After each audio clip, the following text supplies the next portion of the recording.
بسم اللہ الرحمن الرحیم۔ مجھے بیچارے نذیر خان کا بھی خیال تھا جو تمام تر اجنبیت کے باوجود میری ہمدردی میں میرے ساتھ چلا آیا تھا اور اب بیٹھا بے چینی سے پہلو بدل رہا تھا۔ شاید اسے دھڑکا لگا ہوا تھا کہ میں عزیز صاحب سے اس کے بھی تعلقات کشیدہ نہ کرا دوں۔ میں اسے نیکی کے عوض پچھتانے والے مرحلے میں لانا نہیں چاہتا تھا۔ خلاف توقع میری تقریر خاصی دل پذیر ثابت ہوئی۔ پہلی بار میں نے حفیظ صاحب کی مسکراہٹ کو تکلفات کے شکنجے سے آزاد ہوتے دیکھا۔ وہ کھل کر مسکرائے اور ان کی آنکھوں نے بھی اس مسکراہٹ کا ساتھ دیا۔ صرف یہی نہیں، انہوں نے پروٹوکول کو بھی بالائے طاق رکھتے ہوئے صوفے پر میری طرف بہت آگے تک کھسک کر میرے کندھے پر مشفقانہ انداز میں تھپکی دی اور یکدم بدلے ہوئے لہجے میں بولے، برخوردار چودھری، لگتا ہے تم ہمارے طرز عمل کا برا منا گئے۔ تمہیں ہماری باتوں پر نہیں جانا چاہیے۔ ہم ڈپلومیٹک لوگ ایسے ہی ہوتے ہیں۔ ہماری باتوں سے کوئی اندازہ نہیں کر سکتا کہ ہمارے دل میں کیا ہے۔ میری عمر ہی فارن سروس میں گزری ہے، عادتیں بہت پختہ ہو گئی ہیں۔ منسٹر صاحب کے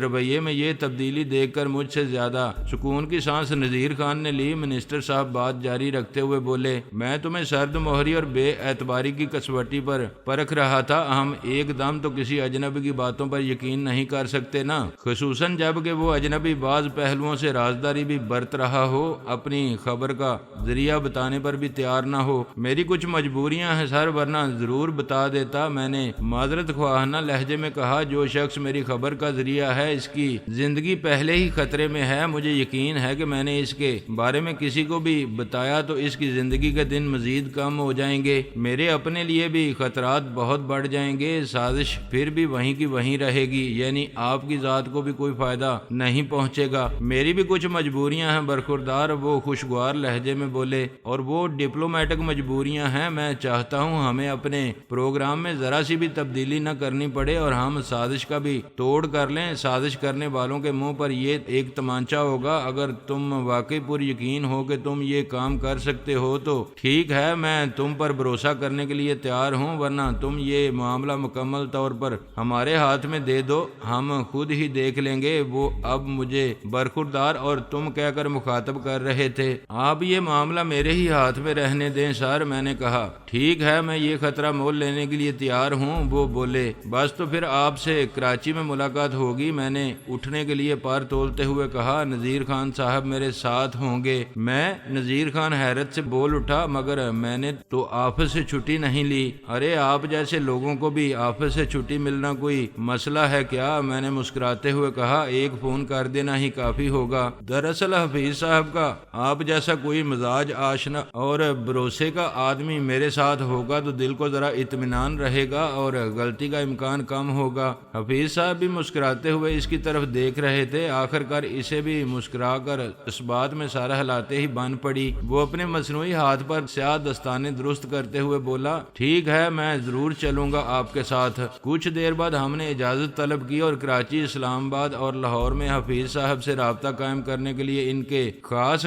فون نمبر وغیرہ لے کر باہر آ گئے۔ گاڑی میں گورنر ہاؤس سے باپٹا ہاؤس پہنچنے تک ہم دونوں خاموش ہی رہے۔ آخر کار میں نے ایک نظر نذیر خان کی طرف دیکھ کر مسکراتے ہوئے کہا، آپ تو گہری سوچ میں پڑ گئے۔ شاید میں نے آپ کو کراچی لے جانے کا فیصلہ آپ پر ٹھونس کر اچھا نہیں کیا۔ نہیں بخدا ایسی بات نہیں ہے، وہ جلدی سے بولا۔ حفیظ صاحب کے لیے تو جان بھی حاضر ہے اور آپ بھی مجھے اپنے ہی قبیلے کے آدمی لگے ہیں، سچے اور جی دار۔ آپ کے ساتھ بھی آنکھیں بند کر کے چلنے کو جی چاہتا ہے۔ بس پھر تو بات ہی ختم ہو گئی۔ میں نے کہا، جب اتنا سوچ لیا تو پھر کیا پریشانی ہے؟ دراصل میں سوچ رہا تھا کہ میں کسی قابل بھی ہوں یا نہیں۔ وہ ہچکچاتے ہوئے بولا، میں ایک ہاتھ سے معذور اچھی بلی عمر کا آدمی ہوں، معلوم نہیں میں اس قسم کے معاملات میں کسی کام بھی آ سکتا ہوں یا نہیں۔ اس کا مصنوعی ہاتھ اس کی گود میں ٹکا ہوا تھا اور وہ ایک ٹک اسی کی طرف دیکھ رہا تھا۔ آپ جیسے جہاندیدہ آدمی سے مجھے ایسی بات کی توقع نہیں تھی۔ خان صاحب، اہمیت اہمیت تو جذبوں کی سچائی کی ہوتی ہے۔ سچے جذبے تو بعض اوقات وہاں بھی کام دے جاتے ہیں جہاں دست و بازو اسلحے کی قوت درکار ہوتی ہے۔ آج صبح آپ نے خود ہی مجھے بتایا تھا کہ ہاتھ کی اسی معذوری کے باوجود آپ نے 3 خطرناک اور مسلح گنڈوں کو مار بگایا تھا۔ میں نے کہا وہ کچھ اور بات تھی۔ نذیر خان پھیکی سی مسکراہٹ کے ساتھ بولا، وہ عام اور کچھ فلمی سے بدماشوں کا معاملہ تھا، یہ بین الاقوامی سازشوں کی باتیں ہیں۔ میں جب اس قسم کی سازشوں کے بارے میں سوچتا ہوں تو مجھے وہ وقت یاد آ جاتا ہے جب چاپر سے میرا ہاتھ کچلا جا رہا تھا۔ اس نے اپنے مصنوعی ہاتھ سے نظر ہٹا کر دور کہیں ہوا میں گھورتے ہوئے جھرجھری سی لی۔ میں محسوس کر رہا تھا کہ اس وقت اس کے جسم میں ہلکا سا ارتعاش تھا۔ کھوئے کھوئے سے لہجے میں بات جاری رکھتے ہوئے وہ بولا، اس کے علاوہ عمر کے ساتھ ساتھ بھی انسان میں عجیب تبدیلیاں آتی چلی جاتی ہیں۔ لڑکپن سے جوانی کی طرف کا سفر تو گویا پہاڑ پر چڑھائی کی طرح ہوتا ہے۔ انسان بڑے جوش و خروش سے قوت صرف کر کے چڑھتا ہے اور یہی محسوس کرتا ہے کہ فاصلہ بہت آہستہ طے ہو رہا ہے۔ جوانی کا زمانہ گویا کچھ عرصہ پہاڑ کی چوٹی پر کھڑے رہنے کا زمانہ ہوتا ہے۔ انسان سمجھتا ہے کہ وہ ساری عمر یوں ہی بلندی پر کھڑا رہے گا۔ دنیا اسے نشیب میں دکھائی دیتی ہے، مسائل ہیچ نظر آتے ہیں۔ ادھیڑ عمری کا آغاز ہوتا ہے تو گویا ڈلوان کی طرف سفر شروع ہو جاتا ہے۔ انسان اپنی جگہ رکے رہنے کی بہت کوشش کرتا ہے، بہت چاہتا ہے کہ اس کے پاؤں چوٹی پر ہی جمے رہیں، اس کے لیے یہ یتن کرتا ہے، مگر وقت کا عفریت اسے ڈلان کی طرف دھکا دے چکا ہوتا ہے، اس کے پاؤں جمنے نہیں پاتے۔ ادھیڑ عمری سے بڑھاپے تک کا دور تو وہ ہے جب انسان ڈلان پر اپنے ارادے اختیار کے بغیر بس لڑکتا چلا جا رہا ہوتا ہے۔ ارد گرد کا منظر بھی صاف دکھائی نہیں دیتا، بس یہی احساس رہتا ہے کہ فاصلہ بہت تیزی سے طے ہو رہا ہے۔ چند برسوں میں بہت فرق پڑ جاتا ہے۔ میں عمر کے اسی دور سے گزر رہا ہوں۔ دنیا تو وہی کی وہی ہے مگر میرے لیے بہت بدل گئی ہے۔ چند برس میں بہت فرق پڑ گیا ہے۔ ایک لمحے سوچنے کے بعد میں نے کہا، آپ نے بات بہت دل نشین انداز میں کی ہے اور میری سمجھ میں آ گئی ہے۔ ویسے مجھے امید نہیں ہے کہ کراچی میں منسٹر صاحب کی تقریب میں ہمیں مار داڑ، فائرنگ، اٹھا پٹک یا کسی اور خطرناک صورتحال سے واسطہ پڑے گا، لیکن اگر آپ ذہنی طور پر اپنے آپ کو تیار محسوس نہیں کر رہے تو میں آپ کو اپنے ساتھ چلنے پر مجبور نہیں کروں گا۔ نہیں، وہ جلدی سے بولا، میرا اتنی لمبی تقریر کرنے کا یہ مطلب نہیں تھا کہ میں اس ذمہ داری سے پہلو بچانا چاہتا ہوں۔ حفیظ صاحب کے لیے کہیں جانا اور وہ بھی آپ جیسی شخصیت کے ساتھ جانا میرے لیے کسی اعزاز سے کم نہیں، بلکہ میرے لیے یہ دوہرا اعزاز ہے۔ میرے بتانے کا مقصد تو صرف یہ تھا کہ آپ مجھ پر بہت زیادہ بھروسہ مت کیجیے گا، مجھ سے بہت زیادہ توقعات مت رکھیے گا۔ میں صرف بڑی عمر کا ایک ٹنڈا آدمی ہی نہیں، کافی حد تک سیدھا اور پینڈو بھی ہوں۔ آپ سیدھے سادے اور پینڈو ہیں، اسی لیے تو آپ کو ساتھ لے جا رہا ہوں۔ میں نے مسکراتے ہوئے کہا، تیز و ترار اور شاطر لوگوں کا تو منسٹر صاحب کے گرد بھی جمگٹا ہوگا۔ اس دنیا میں زیادہ مصیبتیں تیز و ترار اور شاطر لوگوں ہی کی لائی ہوئی ہیں۔ وہ ہنس دیا، اس کے چہرے پر پہلی سی بشاشت لوٹ آئی۔ گنگا رام ہسپتال کے سامنے سے گزرتے ہوئے میں نے کہا، میں آپ کو گھر چھوڑ دیتا ہوں، آپ اپنا ایک چھوٹا سا سفری بیگ لے کر تیار رہیے گا۔ میں اپنے ٹریول ایجنٹ سے بات کرنے کے بعد آپ کو فون کر دوں گا کس وقت ایئرپورٹ پہنچنا ہوگا، میں آپ کو وہیں ملوں گا۔ آج شام ہی ہم کراچی روانہ ہو جائیں گے۔ تیاری کیا کرنی ہے جی؟ وہ بے پرواہی سے بولا، اصلاً تیاری تو ذہنی ہوتی ہے اور ذہنی طور پر ہم اس وقت ہی تیار ہو گئے تھے جب حفیظ صاحب کے سامنے حامی بھری تھی۔ آپ جب بھی حکم کریں گے میں ایئرپورٹ پہنچ جاؤں گا۔ ایک لمحے کی خاموشی کے بعد میں نے کہا، ویسے آپ نے ٹھیک ہی کہا تھا کہ منسٹر صاحب ہیں واقعی بڑے ٹیڑے آدمی، انہیں قائل کرنے میں مجھے تو دانتوں پسینے آ گئے۔ نذیر خان پہلو بدل کر بولا، بات ہی کچھ ایسی تھی، لیکن شکر کیجیے آپ کے سامنے تو وہ بس پھر بھی بہت آسان ثابت ہوئے۔ آخر میں تو ان کا رویہ دیکھ کر میں حیران ہی رہ گیا۔ وہ آپ کو برخوردار اور تم کہہ کر مخاطب کر رہے تھے۔ برخوردار تو انہوں نے شاید کبھی اپنے سگے بیٹے کو بھی نہیں کہا ہوگا۔ آپ کے ساتھ وہ جس طرح پیش آئے، یہ ایک اجنبی کے لیے ان کا سب سے زیادہ مہربانی اور گرم جوشی کا سلوک تھا۔ یہ اندازہ تو وہ کئی سال کی شناسائی کے بعد اختیار کرتے ہیں، حالانکہ بیچ بیچ میں آپ کے لہجے میں سرکشی بھی جھلکتی رہی جسے آپ دبانے کی کوشش کرتے رہے۔ صاف ظاہر ہو رہا تھا کہ آپ زبردستی اپنا لہجہ مؤدبانہ رکھنے کی کوشش کر رہے ہیں۔ منسٹر صاحب ان باتوں کا سراغ پانے کے معاملے میں بڑے حساس ہیں، لیکن حیرت ہے آپ کے سامنے انہوں نے کوئی رد عمل ظاہر نہیں نہیں کیا، بس یہ بھی خلوص نیت کا کمال ہے۔ میں نے کہا ہم دل میں خلوص لے کر انہی کی ہمدردی میں وہاں گئے تھے نا، جب بات میں خلوص شامل ہو تو وہ ضرور دل پر اثر کرتی ہے۔ بہرحال انہوں نے میری بات کو اتنی اہمیت نہیں دی جتنی میں توقع کر رہا تھا۔ اس سطح کے لوگوں کی نفسیات کو شاید آپ زیادہ نہ سمجھتے ہوں۔ نذیر خان بولا، یہ بیک وقت متضاد کیفیتوں کا شکار رہتے ہیں۔ اس قسم کی خبر سن کر یہ اندر سے بے پناہ خوفزدہ بھی ہو جاتے ہیں۔ موت کا تصور انہیں عام آدمی کی نسبت کہیں زیادہ دہشت زدہ کرتا ہے، لیکن دوسرے ہی لمحے جب یہ اپنے ارد گرد پھیلے ہوئے حفاظتی انتظامات کو دیکھتے ہیں تو سمجھتے ہیں کہ انہیں کوئی ہلاک نہیں کر سکتا، بلکہ بعض ایسی شخصیتیں جو حفیظ صاحب سے بھی زیادہ اونچے مقام پر ہوں، وہ تو بعض اوقات لاشعوری طور پر شاید اپنے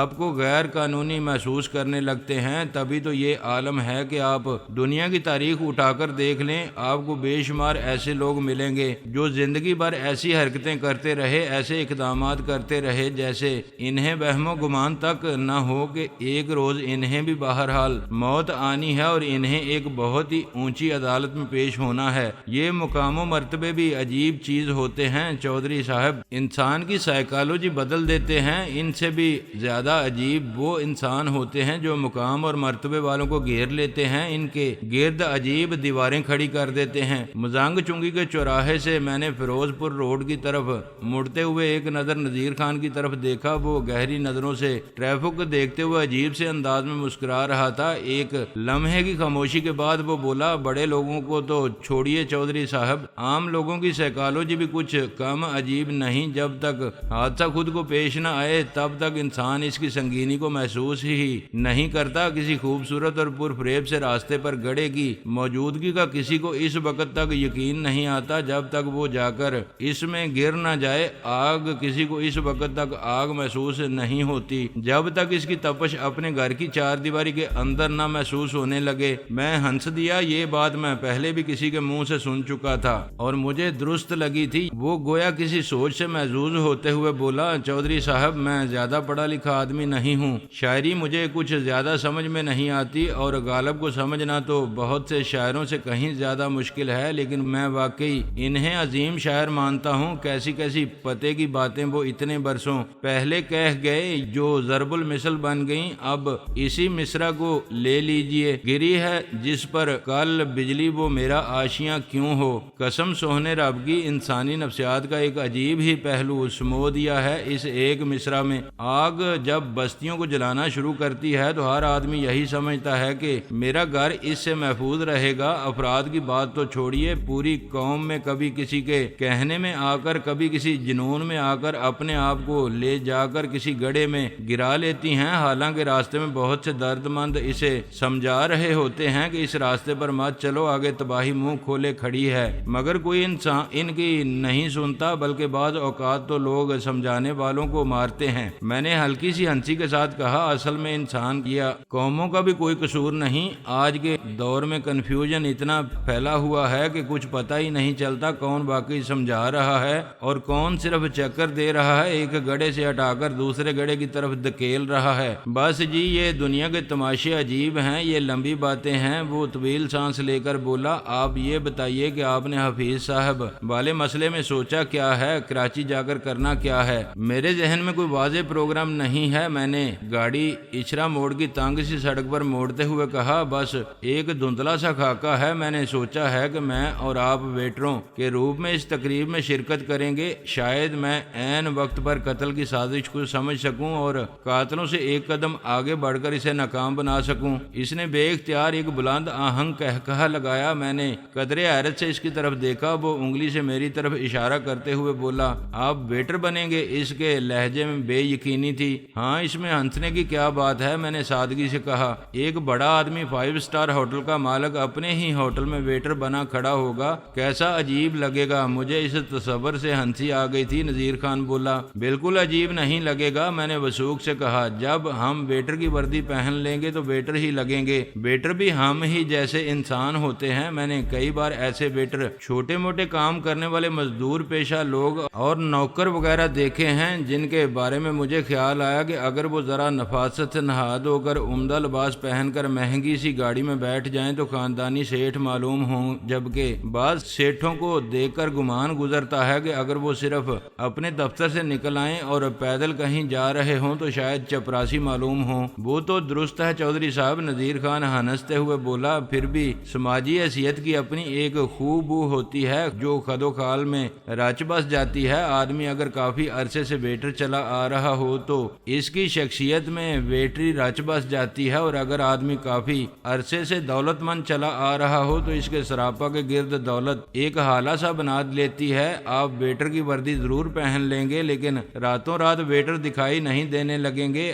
اس کے لیے آپ کو کم از کم چند دن پہلے ریاضت شروع کرنی چاہیے تھی۔ برادر عزیز، آپ چند دن پہلے کی بات کر رہے ہیں، یہاں تو کل تک نہیں معلوم تھا کہ ہمارے سر پر کیا افتاد پڑنے والی ہے۔ میں نے ٹھنڈی سانس لے کر کہا، بہرحال یہ میں بتا دوں کہ جس پیمانے کی سازش کی آپ بات کر رہے ہیں اس کی روشنی میں میرا اندازہ ہے کہ وہاں باریک بین آنکھیں تو موجود ہوں گی۔ میری تو کوئی بات نہیں، میں تو ویٹر کے روپ میں جج جاؤں گا، لیکن باریک بین آنکھوں نے اگر ذرا توجہ سے آپ کو دیکھ لیا تو سمجھ جائیں گے کہ بندہ ویٹر ہرگز نہیں ہے۔ ویٹر کی طرف کوئی زیادہ توجہ سے نہیں دیکھتا، میں نے بے پرواہی سے کہا۔ ویسے چودھری صاحب، وہ میری طرف رخ کر کے بیٹھتے ہوئے گہری سنجیدگی سے بولا، کیا خود کو بے نفس نفیس خطرے میں ڈالنا ضروری ہے؟ زیادہ سے زیادہ میں ویٹر کے بہروپ میں تقریب میں شرکت کر لیتا ہوں، آپ مجھے اپنا ہی نمائندہ سمجھ لیں۔ ہم کوئی ایسا طریقہ طے کر لیں گے کہ اگر آپ مجھے کوئی ہدایت دینا چاہیں تو فوری طور پر دے سکیں۔ آپ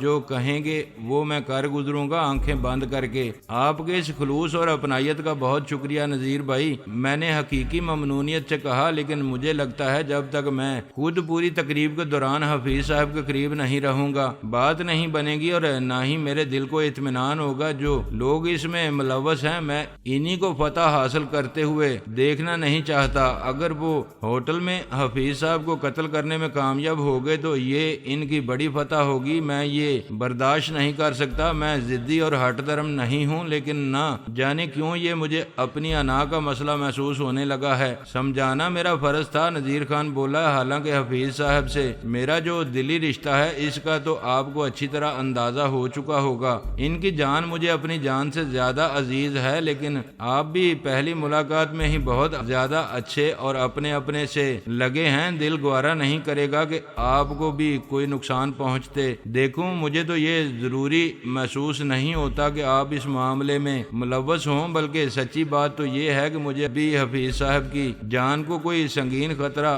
لاحق محسوس نہیں ہو رہا۔ اگر ہو بھی تو پریشانی کی کوئی بات نہیں۔ ان جیسی شخصیات کی حفاظت کے لیے پولیس، CID، اسپیشل سیکورٹی، حتیٰ کہ بعض مقامات پر ISI تک کے لوگ موجود ہوتے ہیں۔ حفیظ صاحب کا جان نثار ہونے کے باوجود میں اتنے اداروں کی موجودگی میں عزیز صاحب کے لیے پریشانی اٹھانے کی ضرورت محسوس نہیں کرتا۔ تقریباً یہی بات خود حفیظ صاحب نے بھی کہی تھی۔ میں نے کہا، اصل نقطہ ان کی سمجھ میں بھی ذرا تاخیر سے آیا تھا۔ مجھے اس سے انکار نہیں کہ ان اداروں کے لوگ عام اجتماعات میں اہم شخصیات کی حفاظت کرنے میں ماہر ہوتے ہیں، تربیت یافتہ ہوتے ہیں، لیکن مجھے معلوم ہے کہ ان کی تربیت لگے بندے خطوط پر ہوتی ہے۔ وہ صرف اس قسم کی صورتحال کے لیے تیار رہتے ہیں کہ کہیں کوئی سنکی یا کپتی اس شخصیت پر حملہ نہ کر دے، کہیں کوئی تقریب کار کسی بہروپ میں یا کسی شخصیت کی آڑ میں تقریب میں نہ آ گیا ہو، کہیں کوئی شخص کوئی ہتھیار چھپا کر اندر لانے میں کامیاب نہ ہو گیا ہو اور یکدم فائر نہ کر دے یا خنجر کا وار نہ کر دے،